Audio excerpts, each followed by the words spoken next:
But Terry became obsessed with them. Yeah. And had some of them living with them. And Right. then when the murders happened, kind of the most infamous Manson family murders of Sharon Tate and 3-4 other people at her house, that was Terry's old house. Right. That Manson was familiar with from having been there before. Exactly. Yeah.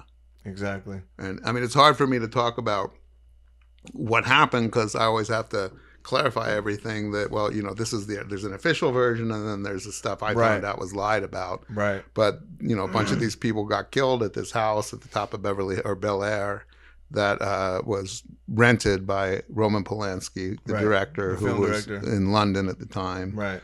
And on August 8th, in the middle of the night, Manson dispatched 4 of his followers there and told them the official version is he didn't know who lived there now, just that it was where Terry used to live. Right. And told them, his followers, to go up there and kill everybody in the house, whoever they encountered. So it was Sharon Tate, who was Polanski's 8.5-month pregnant wife, film star, and Abigail Folger, coffee heiress. Folger's coffee, bro. Yeah, her boyfriend, Wojciech Frykowski, who was a Polish wannabe filmmaker that had come over, Roman took care of him. He didn't have a job. He was really just a druggie. And Jay Sebring, who was a celebrity hairstylist. Right. And Sharon's ex-boyfriend. Yeah. See, that's what started making me look at kind of like at Polanski. Was like, well, wait a minute, bro. All kinds of shit started going in my head. Like, was this a sacrifice? Well, we'll trip on this. Look at Jay Sebring used to date her, right? So then I'm like, and this is total speculation, bro. But I'm just like, well, fuck, maybe it wasn't even dude's kid, right? Because a lot of people think that. Yeah, maybe it was his kid, and because like, why is he there with her, right? Because it's almost like a double date, even though the couple had been staying there, Frykowski since April, right? April. So the official story is Roman stole Sharon from Jay. Jay and Sharon had been a couple for 3 or 4 years, right? And then she met Roman, and he was an up-and-coming director, and he cast her in a film. And during the making of the film, they became lovers, and she broke Jay's heart. But Jay remained very close to her and to Roman. And then when Roman was in London, and Sharon had come back, she was also in Europe making a movie, but she came back about, I guess, the day of the moon landing, so July 20th. Jay was at her side the entire 3 weeks prior to both of their murder. And one thing that's kind of new information, not from me, but Jay Sebring's lawyer has now told Jay's nephew, a guy named Anthony Di Maria, who made a film about his uncle that came out about a month or 2 ago. And I guess on camera, I still haven't seen this, is just what I've been told. He said that he had gone over to London to deliver divorce papers to Roman. Because Sharon wanted to divorce him and go back to Jay. Wow. So, I mean, Roman was a prime suspect because the husband always is. Even if you're not in the country, that doesn't mean you couldn't, For sure. But, and he kept delaying his return, bro. He was supposed to come back with her. Like, dude, your wife is 8.5 months pregnant and you don't come back. And she's begging him to come back. Yeah, begging. And she was like, dude, and he wouldn't come back, bro. Yeah. It's suspicious as fuck, right? And then he comes back 2 days or 3 days, rather, after the murders. You know, and 8 years later, he gets caught sodomizing a 13-year-old girl, and he admitted to that. He admitted to it. He said it was willing, like she was compliant. And I'm like, bro, I'm that age right now. What do you mean she complied? What do you mean it's a child, bro? So that's the mentality we're dealing with. And you also said, I never heard this about a videotape that they found there. Yeah. You want to expand on that a little bit? Can you? I've never seen it, so I had one source, and it was Bugliosi, the prosecutor, who told me that in his book he claimed that this video that was taken from the house after the murders, they thought it could be important evidence, and it turned out it was just Roman and Sharon making love. Right. Then Bugliosi told me in my first meeting with him that it was actually Roman forcing Sharon to have sex with 2 men against her will and videotaping it. And he had lied about that in the book. And that's where we're talking about, it took me 20 years. This was supposed to be a 3-month magazine assignment. And when I began, I thought I was going to turn it around and then move on to the next job. Right. But things like that started happening where I would get people to tell me stuff they had never told before. And then the next thing I knew, the whole official narrative kind of fell apart. And then I had to try to figure out, well, if it didn't happen that way, what way did it happen? And then why did people lie and actually break laws to, to put forward a false narrative, which is stuck to this day, 50 some years later. Right. It didn't matter. I would have gone up. I mean, who's going to say no to hanging out all night with Marilyn Manson? But it turned out to be something that he bought online, and he did think he was the only one that had it. It was Roman Polanski's polygraph, but I had it. But it didn't matter. I mean, we still had a great time talking and doing all kinds of illegal stuff. But what about the polygraph? Well, Polanski lied in the polygraph. Wow. And he later said that he was testing it. To see whether it was effective. Mic check. 1, 2. Yeah. I just make sure this thing was working, man. Mic check. Hey, so wait a minute. What did he lie about? Just little things. Fucking motherfucker. He pretended not to know people that he knew. And I mean, I was supposed to go interview him in the early days of this. He doesn't talk too often about his wife's murder. I bet he doesn't. And I had talked to enough of his colleagues and friends and stuff that his guy who's like his business partner, who produced all his movies since the very beginning till now, a guy named Bronsberg, he was going to be in Beverly Hills, and he said he would meet with me. And he said, I'll give you 3 minutes to make your case for why, because you can't get to Roman unless I tell Roman to talk to you. Roman can't leave Europe. I mean, he can't come here. There's like 3 countries you can go to. Yeah. Right. So he's in Paris, and was then too. And we were only supposed to have 3 minutes in the lobby, and I think it went to like an hour and a half. And at the end of it all, he said, okay, here's the deal. You can talk to him, but not until you're completely done your reporting, because you only get one shot. It gets him too upset, and it unsettles him for days. So I'll set it up. You obviously have to go over to Paris. And I'm like, that was great, because I was still with the magazine then. It was a magazine story, and they would have had to fly me over and stuff. Yeah. And he said, but don't do it until you're done your reporting. And don't ask him anything that you can't prove. And he said, you've shown me enough now that he's going to want to hear that. And I said, okay, not knowing that it was going to be 20 years before I finished. Wow. So when I actually thought I could go to him in about 2010 or 11. It was too late, because I don't know if you guys are aware of this, but he went to a film festival in Switzerland, I think it was, about that time. And the United States Justice Department appealed to the Swiss police, if it was Switzerland, it was one of those countries, to hold him and detain him while they tried to get him extradited. Wow. So he was under house arrest for like 2 months in that country until the country finally said, we're not going to honor the United States extradition. Right. But it just brought everything out again. And then he just said he's not doing any media anymore. So So I never talked to him. Wow. Man. That's deep. That's wild. But he is, I mean, definitely, like, I mean, the husband is typically a person of interest. Yeah. But there's so much going on over there. My bottom line with him is, just like a lot of these people, I think he knows a lot more about how and why things happen than he's ever admitted to. And that's the kind of stuff I wanted to talk to him about. I mean, maybe I could try it again someday. I don't know. Well, everybody up there knew each other. And they tried, the way it was presented, and it's still presented, is that it was kind of happenstance. They just accidentally. Well, I mean, I got to give that narrative credit. It was a whole different time in LA, in the United States in the late 60s.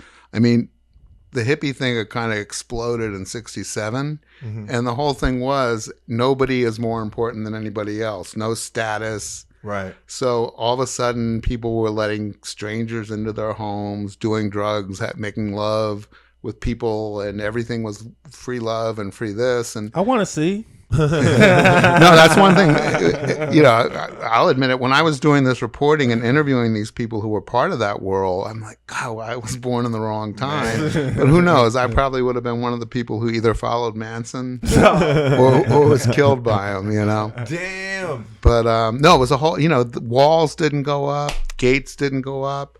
people didn't live with the kind of security. That's one thing that what Manson you're saying changed. is it's really possible that they could have all been. Yeah.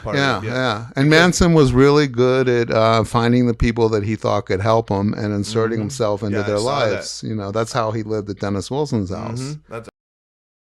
So I found a police interview. I got access to a lot of files that nobody had ever seen, including the LAPD murder case on this through a cop who kept them. And there's an interview with Jay Sebring's lawyer's son, who was himself in law school and had put himself through law school, and in summers was an electrician.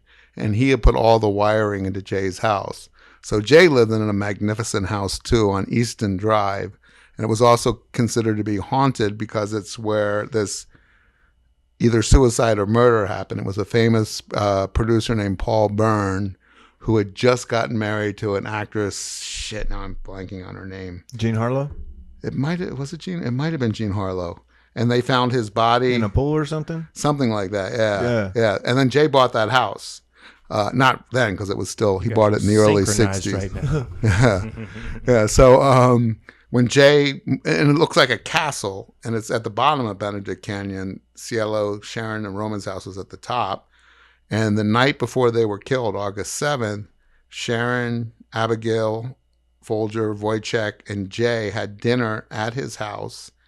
And after dinner, they were sitting down to watch a movie on their TV. And I didn't think cable was around then, but they had just introduced cable in LA like the year before. And the only people that had it were wealthy people. And I don't know what kind of programming you got, but they wanted to watch something on cable. And right before they were going to watch it, at about 9 o'clock, there was this huge flash of electricity and lights. And they didn't know what happened, but they lost the cable. So Jay, according to this police interview I found, called up his lawyer's son who put the wiring in and said, we want to watch this movie. We lost cable. Can you come over here? And he said, his name was Paul Greenwald. He said to the police, and then he later repeated to me in an interview, he goes, I was just about to leave on a date with this chick that I've been trying to date for like months. And I said, Jay, come on, I can't do it. It's 9 o'clock at night. I'm already late. And he said, all right, we'll do it another night. So the four of them left, and that's all documented in the official timeline is they went to Jay's house, had dinner, were there till about 9 or 10 o'clock. They took Sharon back to the house, and then Wojciech and Jay went to the Daisy, one of the clubs or something. Well, the next night, they're all killed at Sharon's house, and right before the murder, Tex Watson climbs up a telephone pole and cuts the phone wires, but not the lights. So on Sunday, Sharon and those guys were killed overnight Friday to Saturday. On Sunday morning, Paul Greenwald, the one who had been called on Thursday by Jay, went to the house because his father, who was Jay's lawyer, said, go get a suit for Jay to be buried in. We need a suit for the wake. So while he was there, and, then it was locked down. The police were there, and, he had to tell them why he's there and who he was. So they let him in. They interviewed him, and he told them what had happened. And he said, I want to go check out the back. So he went around back, and he found that the lines had been cut to the house the same way. And he said they were severed in a way that you could tell it wasn't chewed through by an animal. It couldn't have been a gardener because it was 9 o'clock at night. There were no gardeners. And he said the way that Jay had described it is, he said all of a sudden all the floodlights went on outside. And he goes, that happens because I don't understand electricity, but he explains it, and it's in the Instagram page. There's this massive surge before some of the power goes out. And what he thought was they thought they were cutting the phone lines. They cut the cable or something else. And then that caused this surge, and all the whole yard lit up. So they probably ran. Yeah. So, but the police buried this interview, and the only reason this information came out because it undermined the whole theory for the murders, which was they were strangers to their killers. Exactly. And that's Bugliosi over and over again said that they were only killed because they were in this house. But if this is true, right. And it seems it definitely happened. I have the paper record. I have the interviews with Greenwald, the kid who went over there. And I made a video with the interviews and some footage on the Instagram thing where it's laid out a little bit more coherently than what I've just done. But what it does is it undermines the whole strangers, victims as strangers, rather they were being stalked. Right. So his official story is that Manson instructed Atkins, Susan Atkins. Well, he told Tex Watson to take these girls up to the house at Cielo and do something witchy and leave a sign. And that was to intimidate the former owner. To intimidate Terry Melcher, who used to live there. Terry Melcher, whose mother was Doris Day, that had rejected him on a record deal. Right. So that was Bugliosi's story.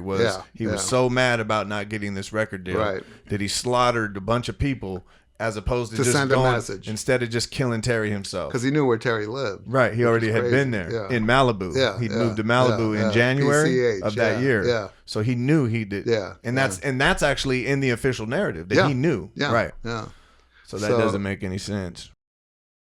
Good thing we dug it up, right? I'm glad you got that book, brother. Mr. Tom O'Neill, man. Yeah. Shoot, make sure you guys check it out. Pick it up. Oh, yeah. It'll be the best $20 you ever spent in your life. National bestseller right here. It's Tom O'Neill with Cushion 2 L's. Chemtrails. Oh, 2 yeah. L's. Double L. Yeah. All right. Get it So, right. Chaos. Anyways, they Chaos. go to the house. It's Sharon Tate, Abigail Folger, Frykowski, and Sebring. Okay. And then in the back house, Steve Parent was leaving. He's the first one to get killed. Bro, what's up with that guy, the caretaker? Garretson, What's that about? 60 feet away? Yeah. And he doesn't hear any shots. There's a bunch of shots and carnage. That's not, yeah. I mean, the frustrating thing, I was one of the first people to ever interview him. Wow. So he was a kid who was living in the guest house behind the house where the murders happened, 60 feet from the house. So this massacre happens of 4 adults who are screaming, getting shot, getting bludgeoned, getting stabbed to death. Patricia Krenwinkel was killed right outside his window. Right. And one of the things I looked into was the police reports, and I interviewed Rudy Altobelli, who owned the property. I said, was that guest house air conditioned? He said, oh, no, we didn't have any air conditioning in either house. So I'm like, so his windows are open because they were in a heat wave. It was a massive heat wave. And he claimed he didn't hear anything right outside his window. Right. He was arrested the next morning and taken in and held for 3 days. And all this stuff isn't in my book, and it would take me 2 hours. But I believe he was part of. They played with his head. Fuck yeah. Yeah, and erased it. So he agrees to talk to me for the first time, talking to a journalist in like 1999 or 2000, the first year I did this. And he tells me that he now remembers hearing the noises. And he said, I knew what was happening, and I wrote everything in these letters I had written. And that was his alibi. He said he was busy writing letters all night and didn't hear anything. And I said, whatever happened to the letters? He goes, I don't know. They would never give them back to me. They were taken. And sure enough, I talked to the cops, and they said, yeah, we had to get a search warrant for them. They go, because they're mail, they're federal property. Yeah. I go, what was in them? And every cop said, well, I never saw them. I go, where are they? Are they in the evidence? No, they disappeared. Everything disappeared, bro. So then Garretson, I developed this phone. He's in Ohio. I talked to him 2, 3, 4 times. All of a sudden, he's adding to his story. I remember because he had hitchhiked down from Sunset. He got dinner and came back. Well, now he's telling me that he got picked up by 4 hippies in a van who told him to stay in his house that night and not come out. I'm like, well, Bill, why didn't you tell me this? Because I'm just remembering stuff. Right. Then the story turns into, there's a woman who shows up in my life in this crazy scene in like 2001, who claims to be the baby who was cut out of Sharon Tate's womb and hidden by the government and grown up. So her name is, she changed her name legally to Rosie Tate Polanski. She was born, she's that age. I could never get her birth certificate, but she's clearly mentally ill. Wait, is that Rosemary's Baby? That's good. I never even made that connection. I was just going to say that, No, bro. wait, I didn't make that connection. This guy did. But you said it. Yeah. Or you already know about her. No, I didn't know about the baby, but we were talking about that angle with the movie. Yeah, but I never occurred to me that maybe she named herself Rose. her name probably is Rosemary. Yeah. She calls herself Rosie. I was going to ask you. I was going to say, is her name Rosemary? Like Rosemary's Baby. I don't ever want to talk to her again because she became like a stalker. Yeah. And she bothered Deborah Tate, Sharon's sister. Yeah. She was writing letters to Polanski. She was completely convinced. As it turns out, she really was Patty Duke's niece. Now, Patty Duke, you might be too young, but I think you know Patty Duke. Yeah. She was one of the most popular child stars. She won an Oscar for The Miracle Worker, a movie where she played Helen Keller, and then she had a popular TV show called The Patty Duke Show. She and Sharon were very close, and this girl was actually her niece in real life. So she finds Bill Garretson in Ohio after trying to get me to tell her story and other people, and we all wrote her off. Garretson gets engaged to her. Wow. And she convinces Garretson that she really was the baby, and now Garretson's calling me saying, you know what, these men in black came to my house with little Rosie, who's now my fiance, and they brought her in there, and Patty Duke and Frank Sinatra drove over and took the baby away, and Patty Duke raised her, and it was a secret. And Bill Garrison's mother, he's, a 60, 70-year-old, 3 times divorced man at that point. She starts calling me and saying, you've got to talk Bill out of marrying Rosie. She's insane. She's moved into the house. They would have all these Sharon Tate nights where they would watch Sharon Tate movies. And I talked to him. I can't change his mind. Luckily, he died of a heart attack or something. And she disappeared. And nobody's heard from her for a few years. So, this isn't in the book. It's too crazy. But the whole Garretson angle is something that will be in the second book, because I did find out a lot of fascinating stuff about him and what was going on at that guest house right before the murders. So they go in there, they slaughter him, and they leave from there, and Kasabian's outside. She's driving? She was, again, this is, Bugliosi said she was the only one with a driver's license, so she drove. But she wasn't the only one with the driver's license. But she was in the car. I think Watson drove. Then she was told to watch, to stand by the car and make sure nobody came up the driveway. But so they were. So Sharon and Roman both left Hollywood in February or March of '69. Okay. Roman to go to London and work on what he was going to direct, the movie version of Day of the Dolphin, and Sharon went to Italy to make a movie. So while they were gone, they let Abigail Folger and Wojciech stay in the house and kind of house sit for them. So then Sharon had to come back to have her baby because she didn't, for whatever reason, she didn't want to have it over there. Right. And she couldn't fly because she was too pregnant. And she took a ocean liner back. Holy shit. But I guess she took a domestic flight. I've always wondered about that. But anyway, so she got back in mid-July. And then Roman kept putting off his arrival. Yeah. And she was stuck living with Abigail and Wojciech, and she didn't like them. I think she liked Abigail a lot, but Wojciech was a mess, and he had this awful crowd up there every day. Billy Doyle, Charles Taco, all those guys. And not only were they, doing lots of drugs, but they were violent and fighting. In Sharon Tate, Sharon's house. In Roman Polanski's house. Yeah. So Sharon's calling up Roman and begging him to come back and to get them out of the house. And she's like 8.5 months pregnant at this time. And he wouldn't do it. Wow. He wouldn't come back. See, and that's what always interested me about his angle in the whole thing. But real quick, so there was all kinds of weird shit that they said was going on up there anyways. Yeah. And one of the interesting things that I had researched and I found this was that, and I think it's in your book as well, is that, I saw that Dennis Hopper said it. You don't say that in your book. I think and I'm only saying that because I don't want to, if it's speculative. I can't even I know that Dennis Hopper said it in an interview. Okay. I can't remember if I had heard it. I got it from the police reports because all of their crowd was telling them this Billy Doyle story. What but happened? Dennis Hopper was, I think, the only one that said it to a reporter. And they felt like that could be retribution for that the killings at the Sharon Tate. Well, here's could the have been interesting. retribution Bugliosi doesn't even mention the rape in Helter Skelter. What he does is he gives those 4 guys aliases, pseudonyms. Right. When Helter Skelter came out in 74 or 5 or whatever. I guess they were alive, and he was scared they were, because he says they were suspects. Their names were in the papers. What he said happened, and this did happen, was when Sharon and Roman moved into the house in January, they had a housewarming party. And again, it's open door policy. So Billy Doyle, Charles Taco, the 4 guys I mentioned, went to the party with Cass, Mama Cass, and 2 of them were living with her at the time. And at the party, one of them, Doyle, I think, stepped on Bill Tennant's foot, who was Roman's manager, and they got in an altercation, and Roman threw them out, and Doyle said, "We're going to come back and kill everybody." Oh, wow. That was in January or February.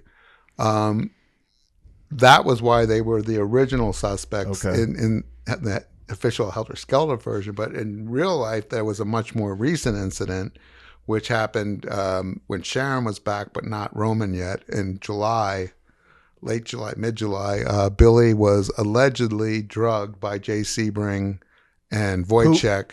Okay, so the two of the guys that were killed drugged Billy. So allegedly drugged? And one of them anally raped him. Wow.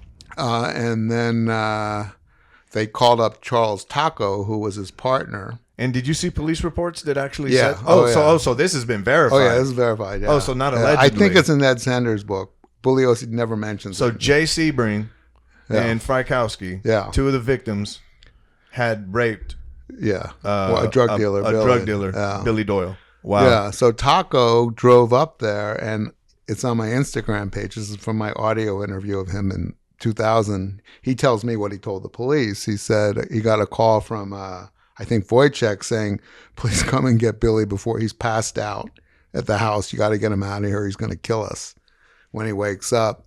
So Charlie went up there and carried Billy into his car, and he drove him to Mama Cass's house where he was living. Both of them were living, and he chained him.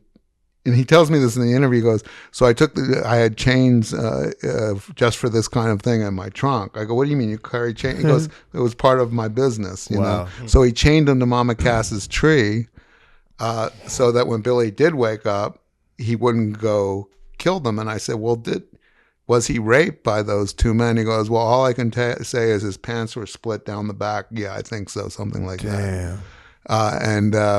Then so Billy was screaming that he was going to go up and kill everybody. Charlie, in the tape, you'll hear this. I don't know if this is in the book. I can't remember. He calls up his father, who's an ex-military guy, and Billy really respected, and told Billy he couldn't go up there and kill anybody because nothing good was going to come of that, to leave the country.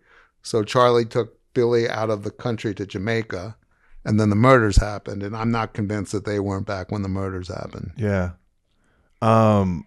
Wow. So there was, let me ask you, you said Sharon Tate was back at that time. Was she back? Yeah. Did she witness that? All I know, the little information. Well, I doubt she was running around town 8.5 months pregnant. Yeah. Well, actually, it was amazing because I do have a pretty good timeline for it. I don't know I only have it narrowed down to the week that it happened, not the day. Yeah. But I have a timeline for her, and she was almost every day either having friends up for lunch or going to friends' houses. They had actually went out that day, huh? They all went out. They went to, well, again, that's something I've always wondered about, but the official version is they went to El Coyote, the Mexican place on Beverly. Wow. And then went back. Kush and Chemtrails, the world's most dangerous podcast.